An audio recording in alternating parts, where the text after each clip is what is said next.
Hi guys, so today I thought I would start with the Moonology Oracle, and I don't normally use the guidebook, but I decided I would today because the second card that fell out, because the two came out at the same time, and I told myself, if one comes out, that's what I'll use, if two comes out, that's what I'll use, and it just happens to be New Moon in Virgo. But anyway, so the first one is New Moon in Scorpio, work through your fears.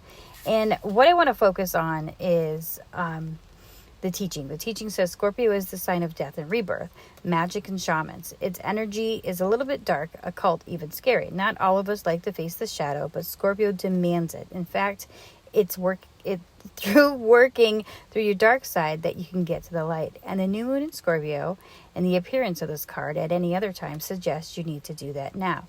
And I feel like that's important. I feel like when we say our dark side, that doesn't mean like some big, dark, scary stuff. That's our depths, and when we talk about dark and light, we have to remember that a lot of the things that we say and the things that we put to words are a lot of times influenced by generations and millennia of people, thinking of up is good and down is bad, right? So, and out is good and in is bad. So a lot of times I feel like we do that. You know what I mean? A lot of times, we don't want to let other people see those deeper parts of ourselves or those inner parts of ourselves. And if you know Scorpio, you know that they don't like to let that stuff out.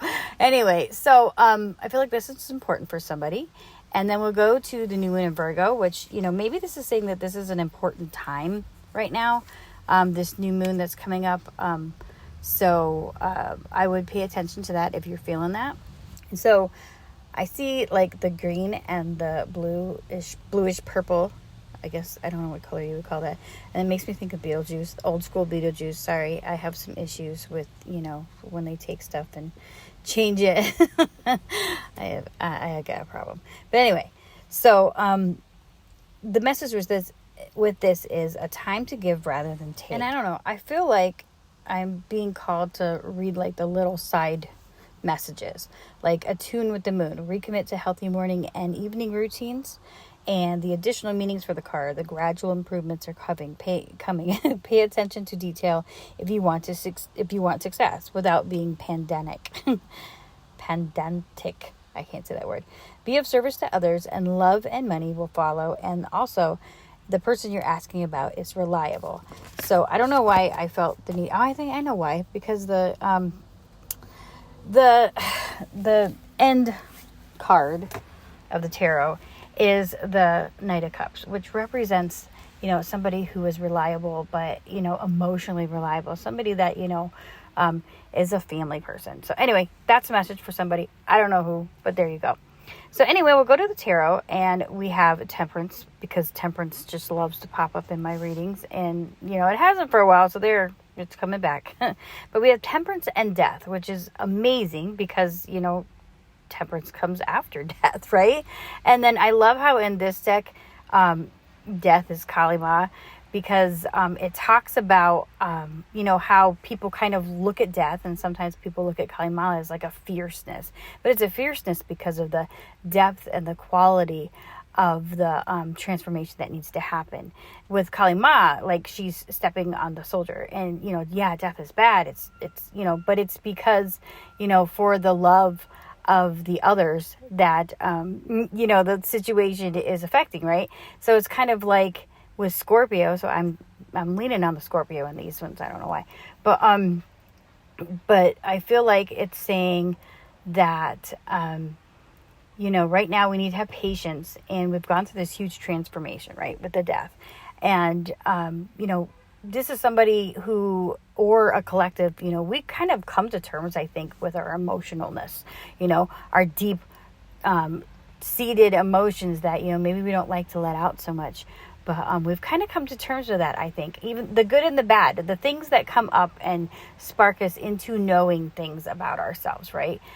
Which is amazing. And oh my goodness, I don't know why, but I'm looking at a tree, and like every other tree, like every other branch has green leaves, but this one has red and yellow. And that's really cool. Anyway, so side note, if that means anything to somebody, and it kind of goes into that death card.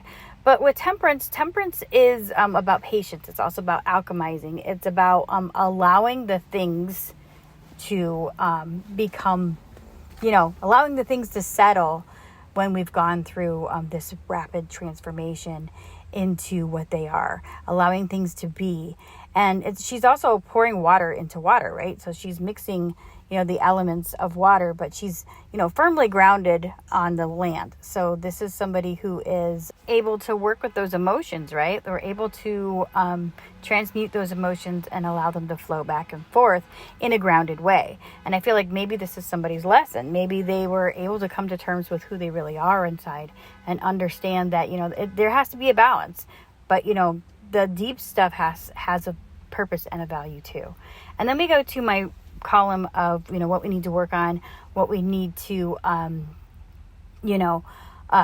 focus on. So it doesn't always have to be something we're improving. It can also be just something that we're doing or putting our attention towards. And so we have the Four of Swords. And this particular deck, it talks about, these guys are sitting in the desert and they put their swords down and they're taking a rest. They're taking a rest because, to go on further, right, would cause them more stress, and it really gives them time to kind of pause and think about things. And then we have the Six of Pentacles down there, which, is that even give and take. That's giving and allowing somebody to give to you, right? It's taking care of yourself while you're taking care of others.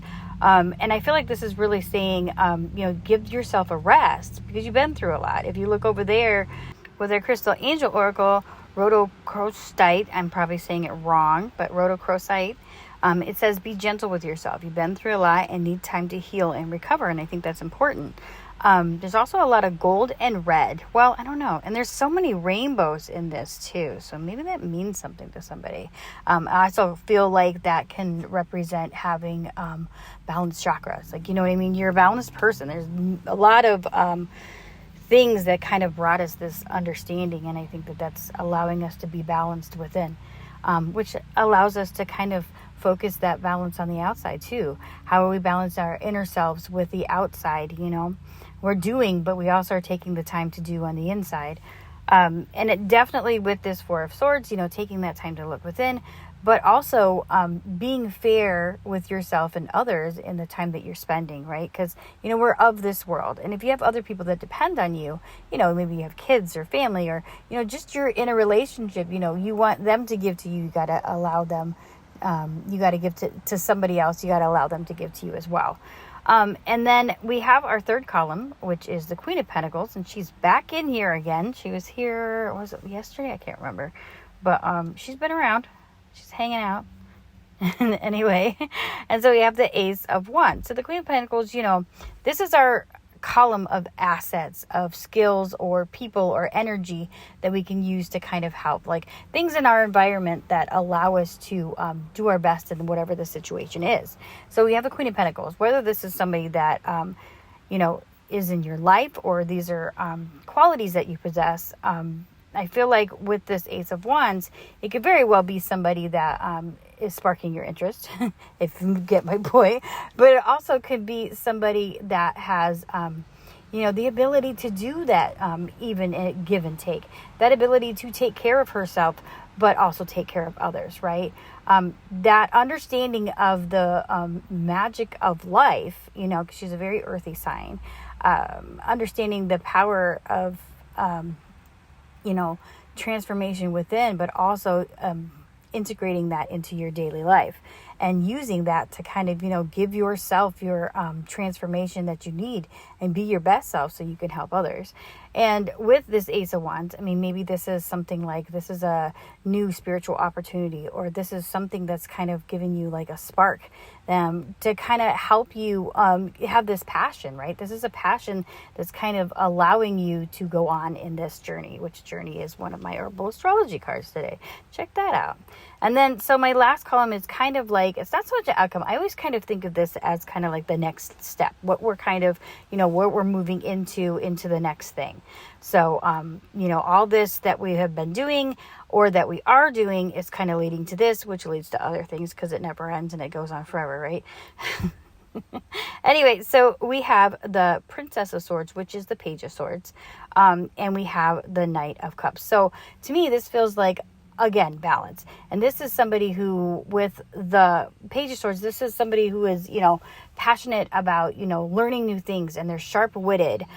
You have that energy about you, that energetic push that the pages and the princesses have, that youthfulness in your knowledge and your wanting to learn, but it's also about communication. So this is an area that we're able to excel in. And I just got the chills. So that's what it's about. It's about communication. So yeah, so this is being able to communicate those active emotions, those deeper emotions, because the Knight of Cups is actually a very deeply emotional person. And given the beginning of these things where, we had to have that transformation, whether you went through something that kind of allowed you to understand what your emotions are and how to use them, and how we do need rest sometimes. If you are a deep feeler, no matter what sign you are, if you are a deep feeler, that can take a toll on you. That can really shape the things that you do in your life, whether you're really passionate about something. Sometimes you forget like your daily activities that you really need to get done. Trust me, I do that. And if you're like super passionate, a lot of times that if you love deeply, you're somebody who sometimes can see like, the fear of losing that person, or, you don't want to be hurt because you feel so deeply that a lot of times that you end up being jealous, which is a Scorpio trait. But yeah, so I feel like this is saying this transformation that we're in, this beautiful understanding of balancing the inner and the outer, the spiritual, all those watery things, and balancing it with grounding and having that earthly doing and putting that passion into play. And we're breaking our fears. Fears come from deep-seated emotion, deep passion, whether that is a passion because you're hurt or because you're afraid of being hurt. It can transform everything in your life. And I feel like this is what they're saying is, we have we're still passionate, deep people, but we know how to balance that. And so then I'm going to go to my 2 astrology oracle cards. And I don't know why I always get Mercury and Uranus. I think it's because it's my favorite thing to say. And it's kind of bad. I'm sorry. But before we get to that, we have number 53 with Dandelion, the Wounded Healer. If you can see, there's Chiron up there, and there's also Jupiter, and Chiron is represented by the Centaur. So yeah, and there's so much rainbows in these. But Dandelion represents the Wounded Healer. The dandelion, like in nature, it's a survivor. The dandelion has deep roots.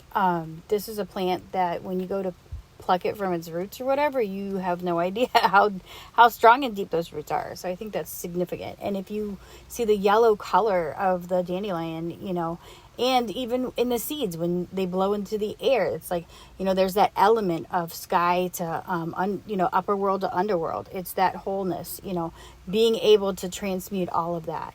And it's a blood purifier. It's a beautiful herb for, strengthening the system from within. When they talk about tonics in herbalism, that's what they're talking about, is it allows the body to work correctly. And I feel like that's kind of what these wounds we get, right? So your Chiron is what you kind of like, and it's a generational body. It's something that will, be for, I can't remember how many years it is. Oh my goodness, that's terrible of me. I should know this. But it's something that it's a wound that it comes up. So whatever it is in. So mine is in Taurus, which means, the safety, material safety, or like, feeling like you are protected, that kind of thing. But the thing in what makes you feel grounded, right? But if you look at that, also where your house that it's in. So I have my Chiron is in Taurus, but it's also in my 12th house, which is my house of spirituality. So, oh my gosh, does that make so much sense for my entire life? But I'm just saying, it kind of like astrology is pretty dope. I got to tell you, I think every time like I'm like, blah, blah, blah, blah. Then you go look at it and like, oh, holy crap, that's why that was that way. But anyway, also though, it's just like an element of your personality in your life. It's not that, it's not a given. You can work with these things. That's what I think that astrology is. But upright, it means wounded healer. Wounds as tools to awaken. Healing journey, inner child healing. And that's so true. So, like the astrological ruler is Chiron and Jupiter. So it's an expansion of that lesson that we're learning, right? And there's also Merkaba in there. Do you see that? Merkaba's over there. And then there's also like the flower of life. So maybe sacred geometry means something for you, or maybe you've been hearing things about Merkaba like I have the last 2 days, Witch and Scythe and Lana. But anyway, so I just think that's pretty cool when that happens. And then we'll go to our other astrology, the Herbal Astrology Oracle, which happens to be number 16, and Mushina. This is terrible. Mukina. But anyway, I'm not going to say it anymore. But, and this is Mercury and Uranus. Giggle, giggle. Anyway, but this is about the journey, right? This is so beautiful because I feel like this is saying you are at this level. We are at this part of the journey, whether you're going through it now or you have been through it. And I think either or you would understand what this is you understand where you are in this journey. That's what I'm trying to say. And especially with telling us to kind of take some time to give ourselves a little bit of care because we've been through a lot. I really feel like that's what it is these are the lessons that we learn to be our best selves. And it's beautiful. I mean, I've had huge moments in my life. And the last one that kind of sparked this journey that I'm on right now was probably the hugest thing that I never thought I would have to go through. And it really, it might not feel different to other people, but when you go through something and you feel it at a certain depth, that's your moment. That's your moment where your life is like, oh, hey, you know what? Let's learn that lesson now because you've been playing around with it for a while and you didn't get it. So, that's why tower moments are tower moments. It's Mars. It's action, right? Anyway. So this is upright. It says state of transition, leaving behind what is familiar, moving towards the unknown, and connection to a higher mind, trusting higher consciousness. Absolutely. I think this is a beautiful reading. I got chills again. But you've been through a lot. Give yourself some love, okay? Balance that. Stay grounded, but also don't forget to express it. And it's okay to get those feelings out, right? It's so important. No matter how deep and dark you might think they are, they're not. It's important. It's part of you. And I hope this meant something for somebody today. And I appreciate you guys so much. Thank you.